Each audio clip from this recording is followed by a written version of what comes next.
Anyhow, it's December 23rd. Yes, it is. We're talking to Tom Kilburg, and this is the latest in our series of interviews. And Tom, we're just going to visit for a little while, and I wonder if you wouldn't mind, just before we get into even to West Dubuque, go back into your background as far as you came out of Bellevue and high school. What happened after that? Well, I graduated from Marquette in 1960, and I went to Loris. And I was at Loris for, of course, 4 years. But I went up there and I got involved in the wrestling. One of my friends from Bellevue said, "What's this wrestling stuff? Never heard of it." And he said, "Why don't we go to this meeting?" And so we went to the meeting, and I went to the meeting. He didn't show up, and so I got signed up, and that was the start of my wrestling. And I wrestled 4 years for Loris. Then after Loris, I graduated in '64 and got a job at Durant. And I was down there 1 year, and I started the wrestling program down there. That was at the time when a lot of schools in Iowa were just starting wrestling up. Wrestling had been around for quite a while, of course, in Cresco and north up there, but there's a lot of areas that didn't have it, and a lot of schools were beginning it when I came out. So the first year I started one at Durant, and then after that I was dating Kathy in Dubuque. She lived in Dubuque, so her dad worked at a station, and somehow he heard from somebody that West Dubuque was thinking of starting wrestling. So that was 65. Okay. It would have been, I think, first year at Durant was 64, 65. So in the spring of '65, I came up to West Dubuque and interviewed with Ralph Buckman, on a Saturday morning, and I think I had the job before I left that day. So that's how wrestling got started at West Dubuque, and that was pretty much my background. I lived on a farm in Bellevue, and that was the end of my farming days when I went off to college. Thought there was something maybe better out there. Yes, there was. Okay, so that would be the fall semester of '60. That's when fall of '65 is when I came to West Dubuque. And okay, you walk in the door, and I think, hadn't they started something prior to that year at all with wrestling, or was this? No, I don't believe so. They didn't even have. They had no mats or anything. So what did you do to get going? I mean, well, first of all, they must have bought a mat during the summer and the fall, and it was Durant. When I started wrestling at Durant, it seemed like I introduced it to the kids, and we had some pretty natural wrestlers down there, and we were pretty tough the first year. And we came up here, and now this was a bigger school, and we got a wrestling mat, and we had no place to put it, of course, to practice. So we started out. I remember Wick was a basketball coach, and I can remember when the first practices began in the fall. We actually had practices where Wick was on one end half the gym, and the wrestling mats were on the other half. Okay. And the balls would be rolling down there, and this didn't work out very well. So I think we moved from the half of the gym. We just moved up on the stage. Now that's not a very big area for wrestling. So our first wrestling room was actually the stage, and we had wrestlers going through the curtains onto the floor, and but it was better than half the basketball court. And then we moved. I think the next year we moved into the cafeteria. Now this is not. Wow. you eat at noon. They move those tables out. We roll the mats up in there after, and you sweat a little bit in wrestling practice. So I don't think that was too good for. He was okay for us, but I just think and then. The next move was they built an addition on the north end there. On the north end, and they built a multi-purpose room, which was a study hall, and it was our wrestling room. After 3:00, they'd put the chairs away, and they had a little closet off to the side, and they put the chairs in there, and then mats were in the back of the room. We'd roll the mats out, but I just think about the difference between the safety that they do today with in care, that these wrestling rooms and everything, you worry about guys getting hurt. Here we are, we had this wrestling room with put the mats on the floor, and then we had these brick walls that stuck out, jutted out. We had a chalkboard in the front of the room that stuck out about 3 or 4 inches, and we never really got anybody hurt. We could have had some serious problems. We were lucky with avoiding bad injury, because in that room, those little block pillars came out, stuck in, and they were there. Did you have a schedule the first year? Yeah, we did. Buck, actually, we had a mostly JV schedule. It was a JV schedule. I think we had a fair number of kids out. We probably had 30, 40 out.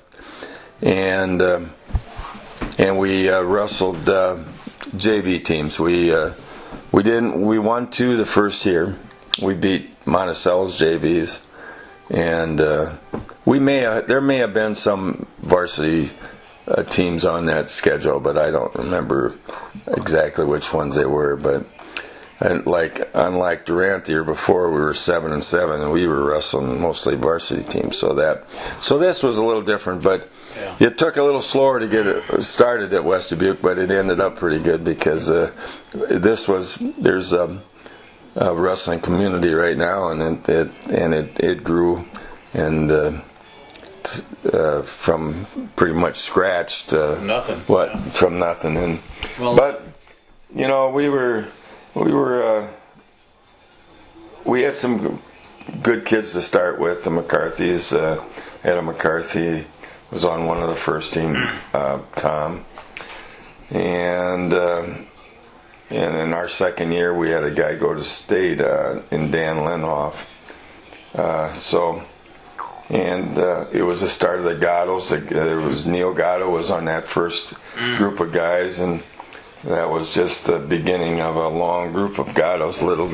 Little did we know at the time when Neil started out that it was going to be a Gatto every year for many years. We had a Gatto on the team, and then we came the second generation, and I think this is the last 2 or 3 years is the first time that there hasn't been a Gatto on the wrestling team at West Dubuque. So, what about you got the program started at the high school? As far as down below, was something started at the same time?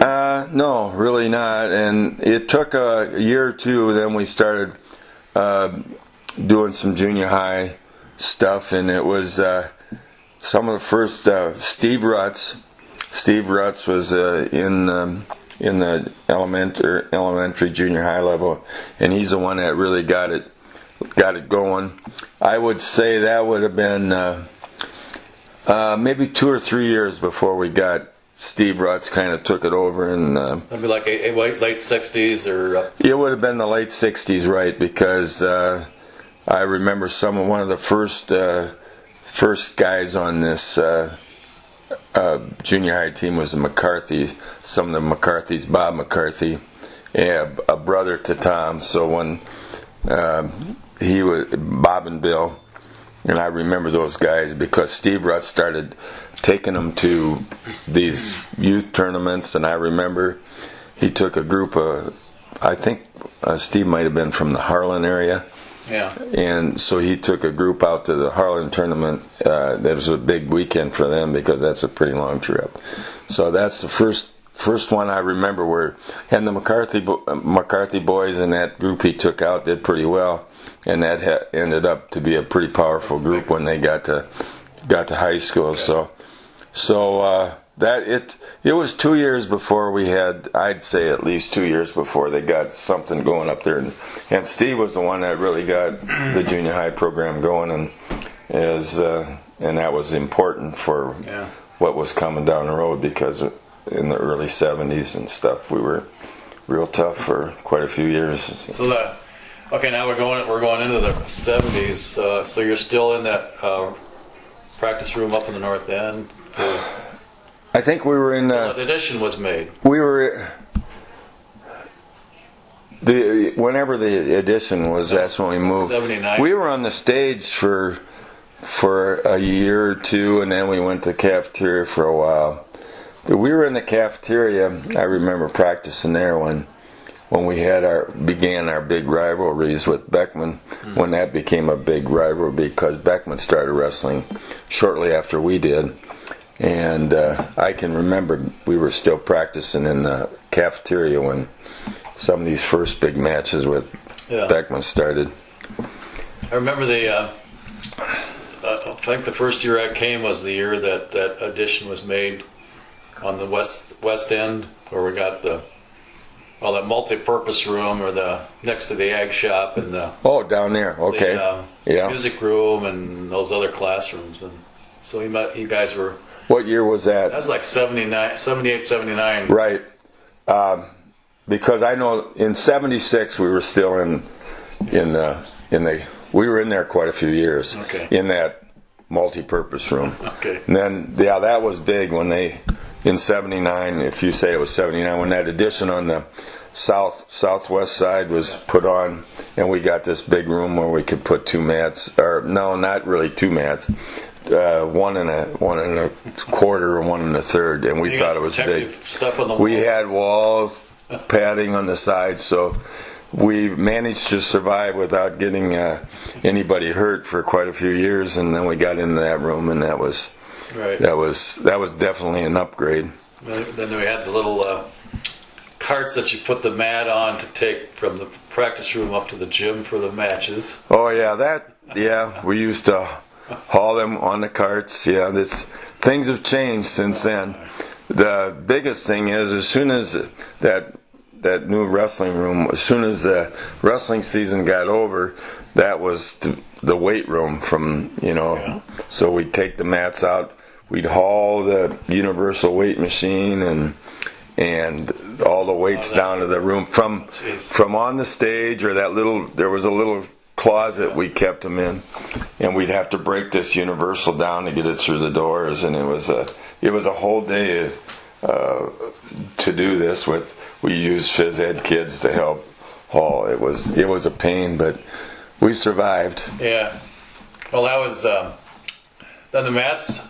After the season, did the mats go underneath the stage? Yeah, we'd slide them under the stage. Jeez. We'd have probably 5 or so mats that were rolled up. They'd be stuck in there, and that's where we pull them out a lot of times for meets. And the thing is, sanitary, that wrestling room that we built on the southwest side down there, the mats would be laying on that cement, and then they build moisture up underneath there, and we had a lot of mold. And I think I might have got my asthma started down in that. There was a lot of mold under the mats, and we'd flip them over and wash them off. And I remember after a period of time, those mats would deteriorate a bit, and eventually we needed new mats. Yes. Well, that was like a crisis, because my God, how much does a new mat cost? Yeah. Oh, jeez, yeah. And now, we had a fight to get a new mat, and now we got 5, 6, 7, 8 mats. We got them hanging from the ceiling, and I don't even want to think about it. But it was. I remember that first mat we got. They were I remember some of the board members. I came up, and I guess we got our mat in the fall, and then they had a board meeting, school board meeting, and they wanted to see this mat, and then they were asking some questions about safety, and I said, yeah, it's really, you can drop an egg on these and it won't break the egg. So it did. It dropped down to the mat and it didn't break, but then the one guy dropped one, some board member dropped one, and it landed on the mat, but then it rolled off and it went from the mat down onto the floor and it broke. But I never heard that story before. That's funny. So the mat was safe, but when it rolled off the mat, it was. So, but they were concerned that, it was something new and it was this wrestling. I think everybody thought it, when we started, was wrestling. We were going to need some ropes and the professional stuff, but because I think it probably was big back then. But I remember that on TV, professional wrestling back then. Yeah. That was... And everybody thought that's what it was going to be like. I said, no, it's not like that. But. Well, then, so, I'm ticking this off in my mind too, Tom, as far as when the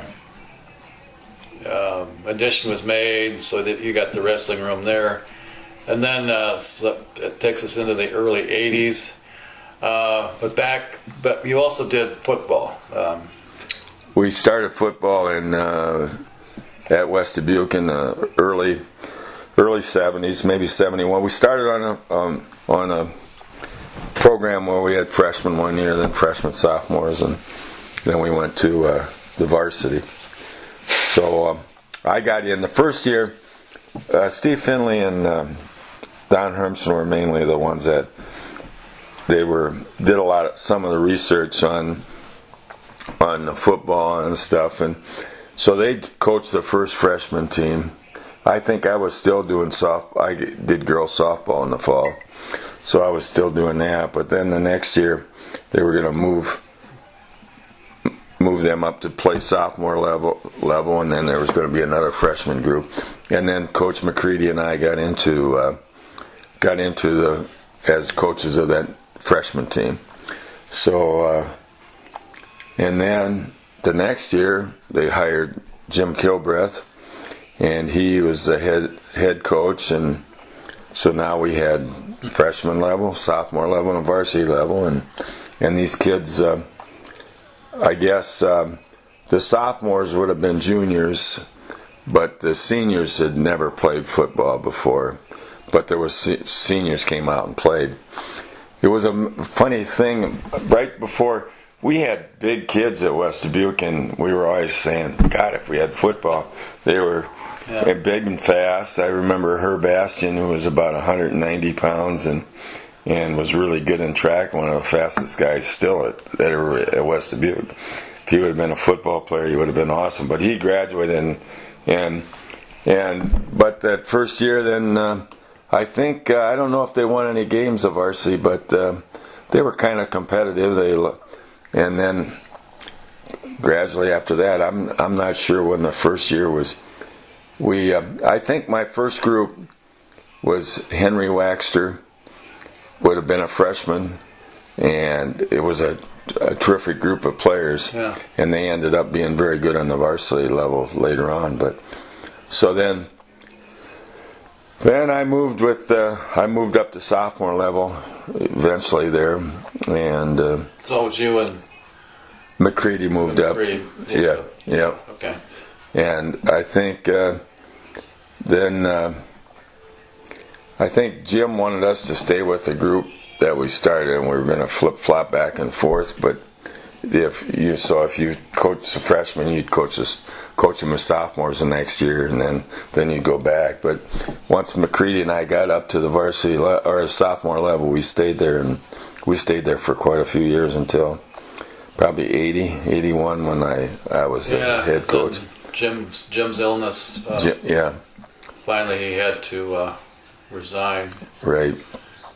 And then was that like 81, 82 maybe, or? I think I came in 81. It was either the fall of 80 or the fall of 81, and it's been so long ago. But I can't really remember. I think it might have been 80, actually, the fall of 80. Well, I remember at that point it came down to so Jim was leaving and we needed somebody to take his place. Right. You were interested and George Right. Maurer was interested. Right. And probably the best decision I ever made was to hire you as the football coach, along with Harold's okay. And so from that point, you continued as varsity wrestling and football. And did a little girls golf. Yeah, that was right. That was and I still can't figure. I know there was a Carol Steffen was one of the first, and that would have been in. I think we started golf in 72 or 73, something.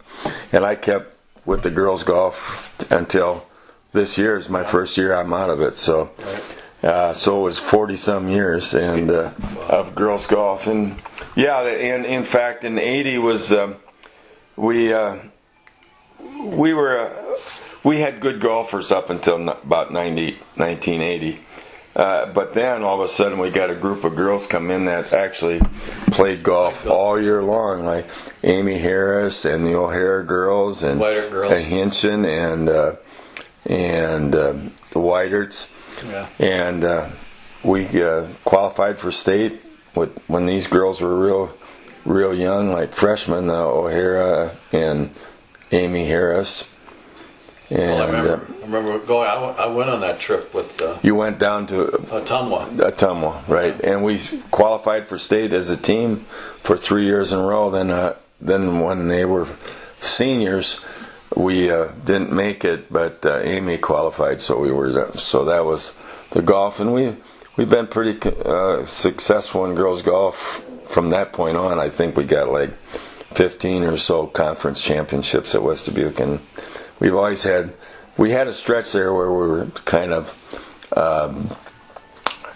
mediocre, but then we've always been able to get one girl. There was the Digman, Becky Digman came along in about 1996. Yeah, she was probably one of our best golfers ever because she was second in the state 2 years in a row and sixth as a sophomore. So. And she just had some bad luck on both years when she finished second. She was like leading the tournament for both years up until about the 16th or 17th hole on the second day, and then it only takes one shot.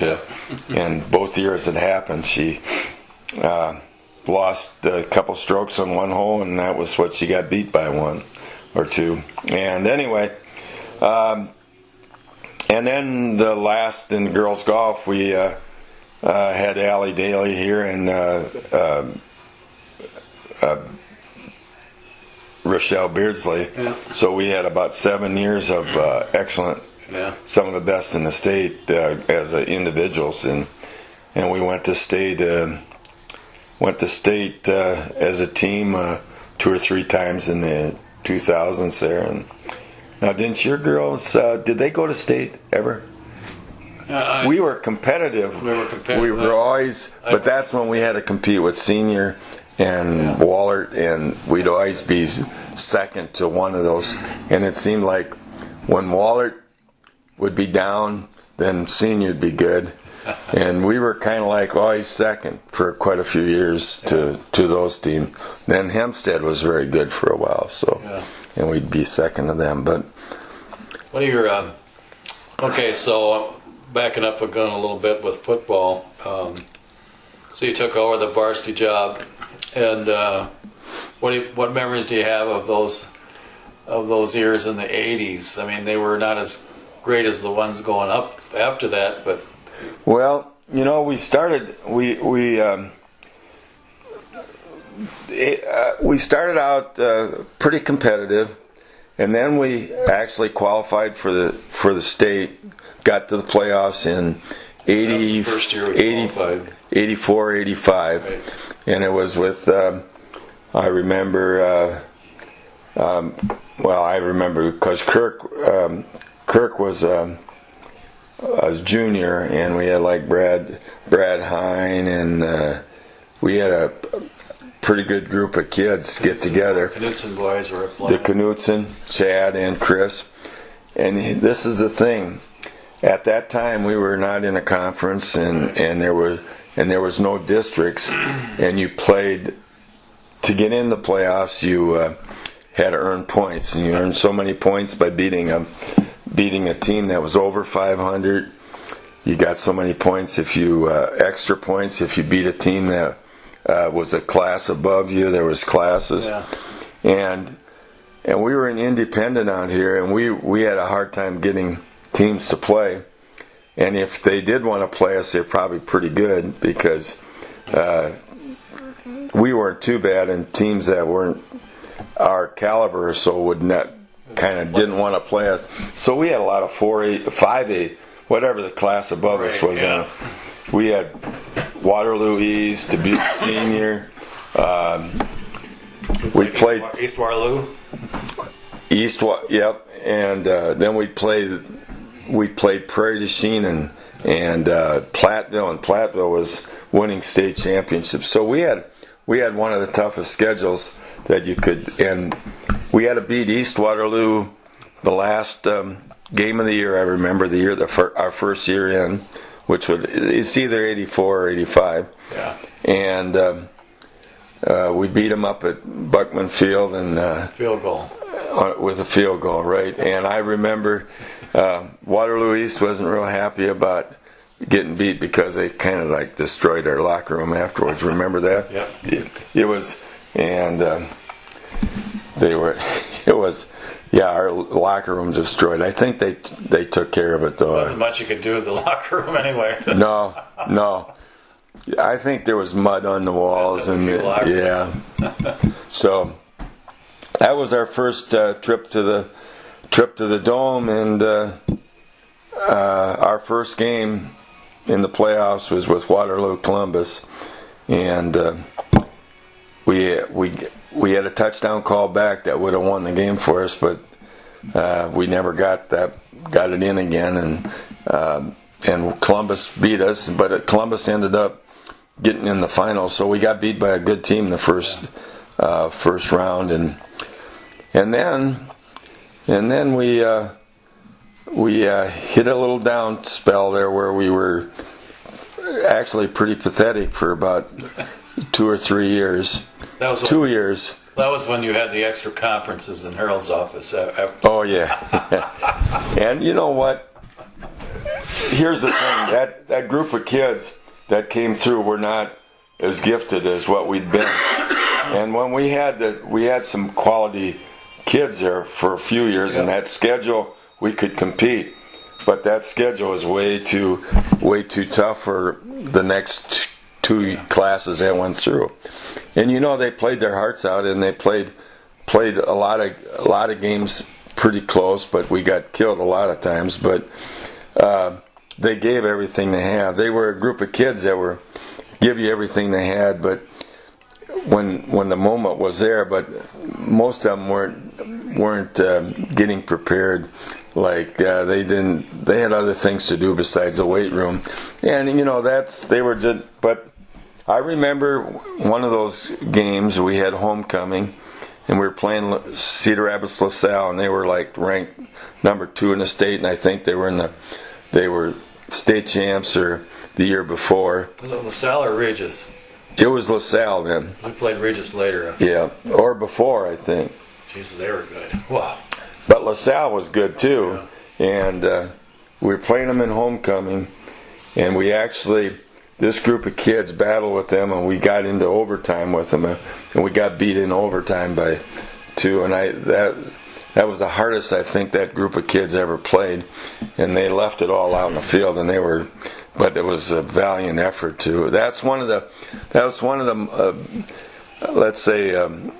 We were really underdogs in that game, and it was a brave effort by our kids, and it's probably one of our, if you could compare efforts, this was ranked up there with. Yeah. We had a lot of other ones too, but then after that year, we got in a group of kids, the Byron Heights and the Puts, and these ended up Jason Putz. You're in the 90s now, though. The late 80s and early 90s. And these kids ended up to being Division I ball players. So we started turning the corner. And then once we hit the 90s, it just seems like every year we had quality kids come in, and we were hitting playoffs every other year, sometimes 2 in a row, and we were real competitive. Yeah, those are memorable years, and so that did that success you had in football, did that stay pretty much the same with wrestling as you went through those years? You know what? You can compare them. If you're good in football, there's a good chance you're going to be in wrestling, because when we were down in football those 2 years or 3 years, our wrestling was struggling too. Not with numbers as much as just the quality and the kids.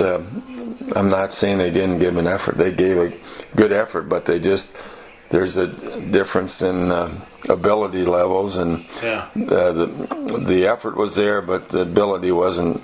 Those 2 years, and then when we got going again in football, we also got going in wrestling, and that's when we sent a couple times in the 90s. We sent 7 guys to state, and actually going back to the 80s, that when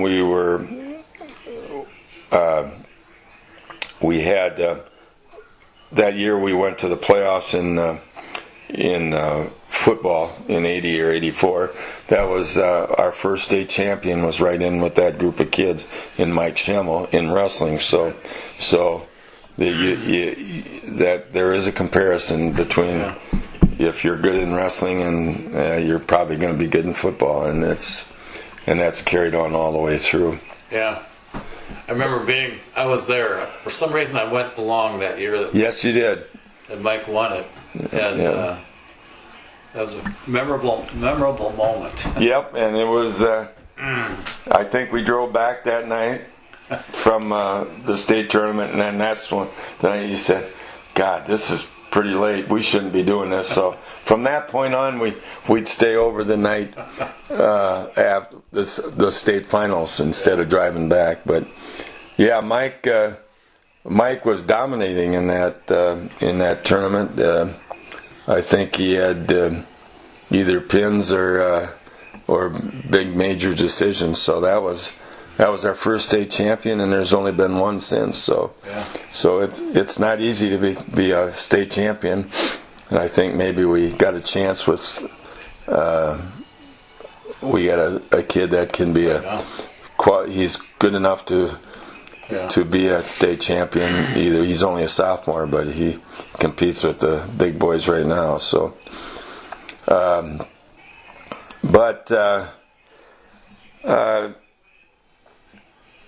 football, and then of course once the 90s got over, we had those teams at the end of the 90s and that 2000, 2001, 2002 teams.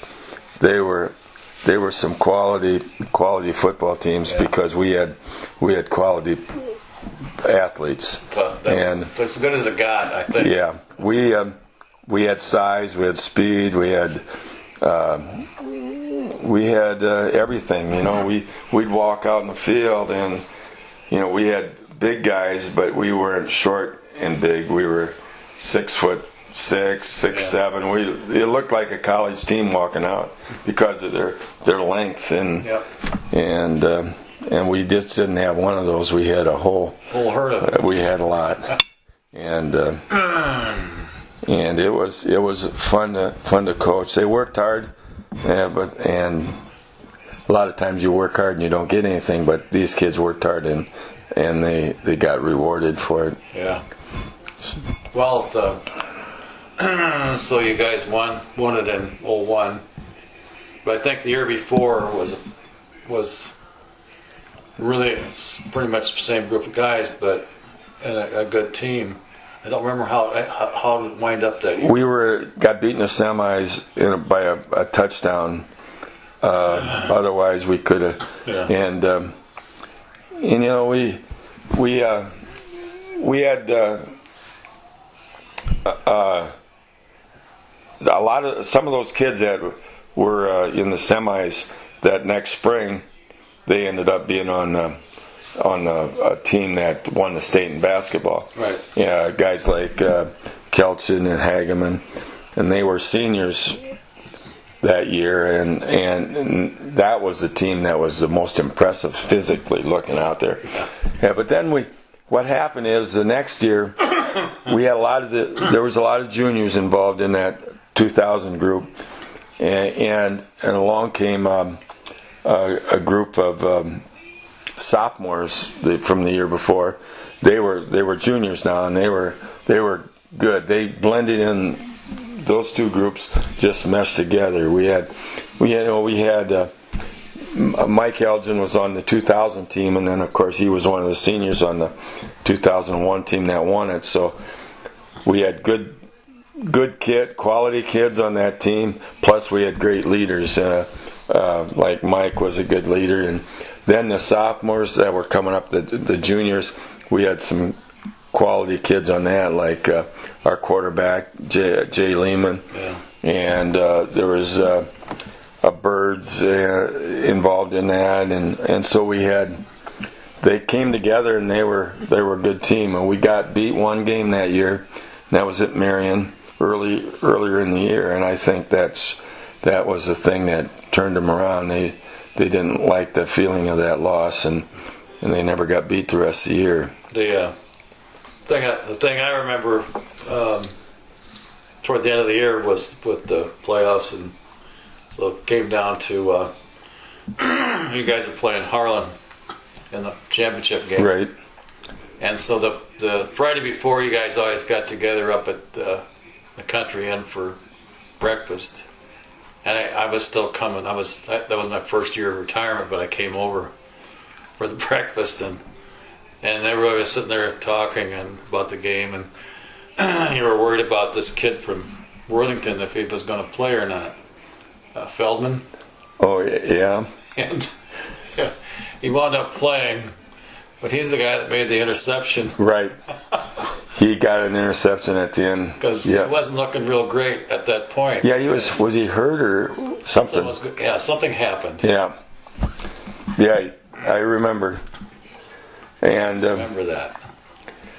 Yep, he picked up ball off at the end of the game. That was one of the best feelings that you could have as a coach, I think, is when you just come into that. I remember walking into the dome before that game, and you just looked around, and we had a tremendous crowd. Yeah. I think we almost filled up one whole side. Oh yeah, it was huge. And you don't see too many crowds like that, but we always know at West Dubuque that if you got a product and you're in the state tournament, they're going to follow you, because we're probably one of the best communities to follow teams in. Yeah. There is, because just our wrestling following right now is good, and football is always really good, and down at the state tournament basketball, when we're down there, we get. But that was, I walked in there, and all those people, it was. That gives you a feeling of wow. Oh, yep. I mean, and then to win it was really good and unbelievable. It was then to come back, and we had a little get together at the football field after we came back. They met the team there, and there was a stands full of people in the crowd, up in the bleachers. It was great for the kids, and it was good it felt good to be a coach too. But the thing, and then we could have possibly been in the championship game the next year after our 201, but we didn't even make the playoffs. We were 7-2. We had our quarterback Jay Lehman got hurt. He was He was a senior that year. The year before, he was a junior when he won it. But he got hurt in a game up here against Cresco, and we lost that game to a very good Cresco team that made the playoffs by us. And I think with Jay there, it would have been the difference.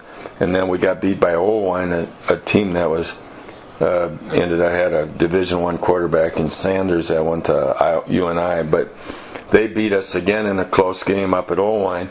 So those were the only two games we lost, and those two teams did very well in the playoffs. So I think if we had got in the playoffs, we would have done okay. So there would have been 2 years that I'm not sure we would have been a state champion again, but I think we would have done pretty well because we did have some good players on that team too. But that was one of my last years, and then we had a couple more years where we were about 5-4 or 6-3, but didn't make the playoffs after. Then that was when I retired. What was your last year? As the time goes on, I think it was 205. Some of his some of the crazy things you remember, but you guys, I don't know how you took the travel with all those buses, all those away games. I have no idea. It's right between wrestling and football. It was nice to get into golf where you could get in a Suburban and drive to a meet, and you didn't have to drive. Some of these rides in wrestling, we'd go to Cresco, and football. There was some. They weren't that long, but there was. There was the playoff games down in. Right. Was it Mount Pleasant? Mount Pleasant, Washington, or Mount Pleasant and Washington. Yeah, that's long. That's right. A long haul. Yep, and then we were going up to Decorah to play games in football and Cresco. Okay, this is it. And then we go down to South Tama. That was a pretty good jaunt to it. Anyway, it was. We were thinking about, it's really be nice to take these charter buses to. Yeah. And so we had a little fun, and we had some money. We're going to use it to pay for a charter bus to go to South Tama. This was during the regular season. We go down to South Tama, and we didn't play very well. So then in a couple years later, I think we qualified, and we had in football, and we went down to had to go to Mount Pleasant to play. This was in the 90s someplace, and I remember that game. And we got a charter bus again, and we didn't play very well again. And I said, that's the last time we're going charter buses. It seemed like we rode in luxury. We didn't play very well, so I said we're going to be hardcore and ride these. And we never had another charter again. And I guess it worked out okay because we played. It always seemed like we played better when we rode a yellow bus instead of those charters. Yeah, there was. Just the miles that you racked up over the years had to be. Yeah, the worst was wrestling. You'd go down to school on a Saturday, and you guys would be there too to weigh us in, and then we'd climb out, and it would be 0 or below whatever, and you get on these buses, and then you'd ride them, and in the cold, and the windows would be frosted up, and you couldn't see out of them, and I remember one trip we took to. Now the bus thing, it got to you after a while, but I guess when you're living it, you don't know how bad it is until you're away from it, but.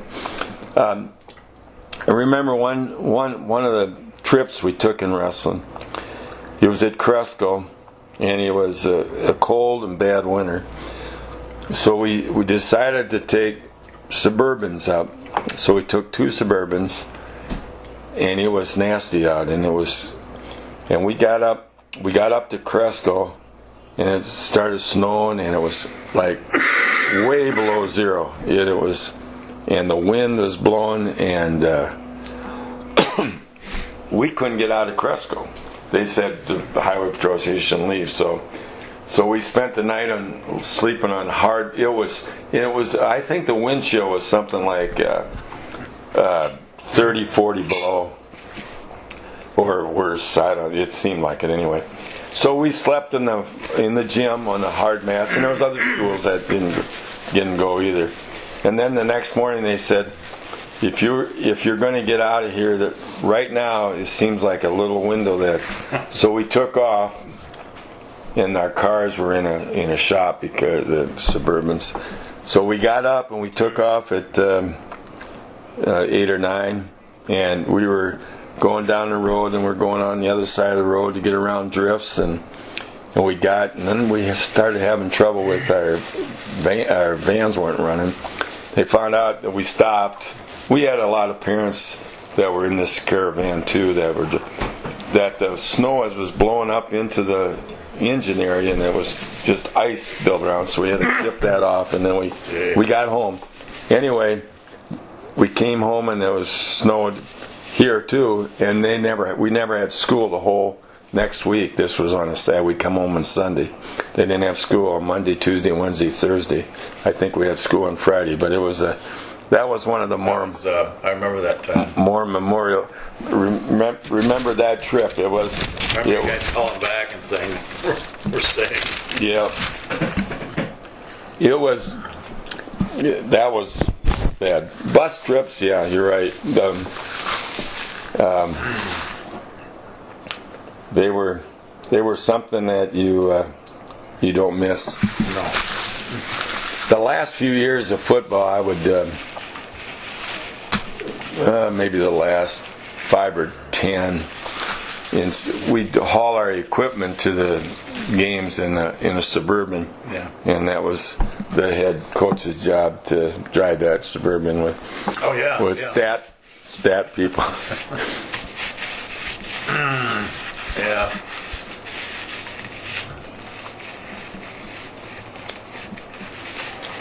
So during your career, you were in physical education. You worked with different people. You remember all the people that you shared the gym with? Right. I remember when I came, one of the first ladies in the women's department, that's when things were pretty segregated. The girls were on the girls' side, and we were on the boys' side of the gym.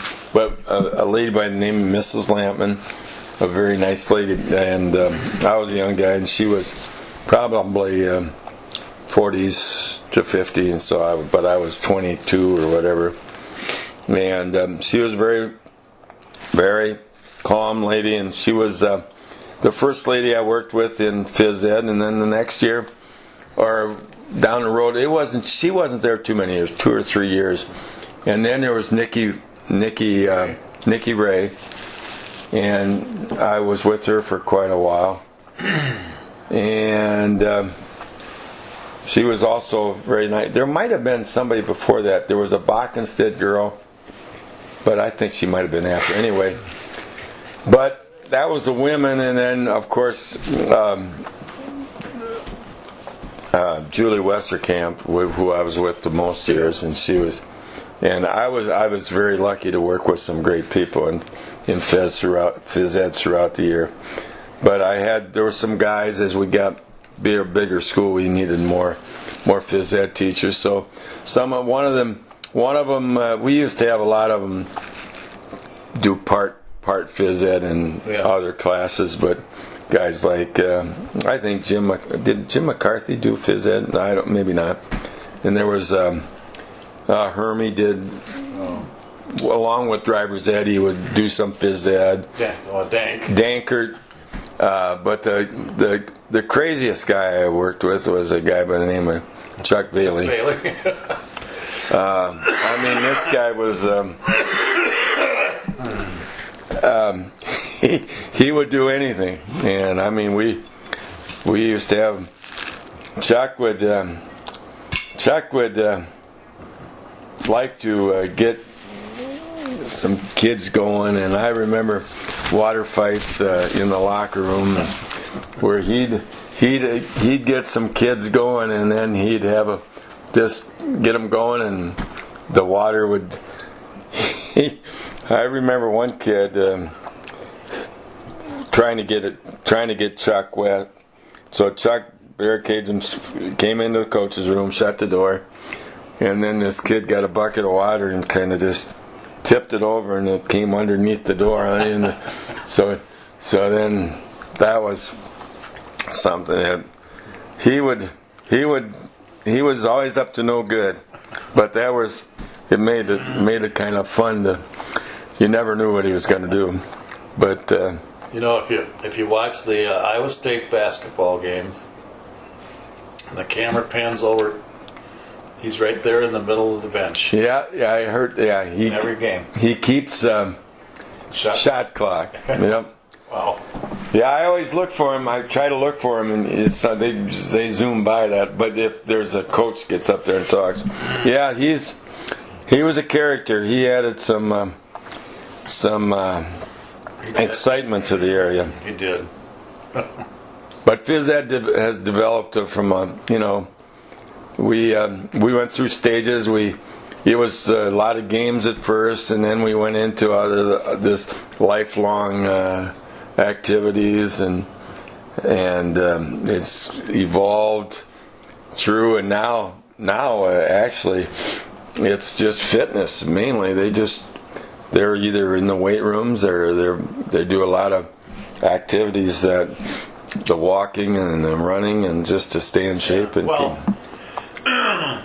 I'm thinking back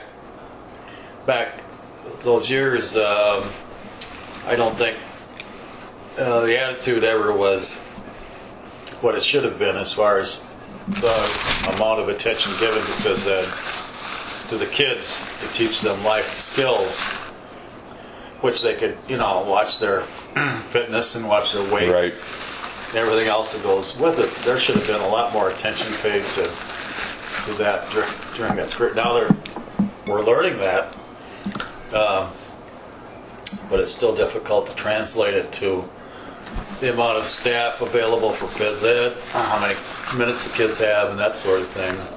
It's better, I guess, but it's pretty important. Yeah, and they're finding it's more important.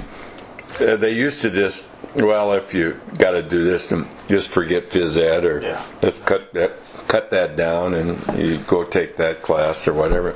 They're finding out that it's very important to be in shape, and it's just as important as some of the other stuff. But it's you go to the doctor for appointments, and I go, and you see the people sitting around you with conditions of whatever, but the amount of obesity that you see, it just... Yeah. And Susie comes home and she tells me about these people. She weighs them in. I mean, unbelievable. Yeah. There's a lot of them with the weight problems. Yeah. Which causes a whole lot of other problems. For sure. So, phys ed, it's important, and I think they're starting to realize they got to learn these, and the earlier you learn them, the easier it is to maintain them later on. But they seem to be getting a little bit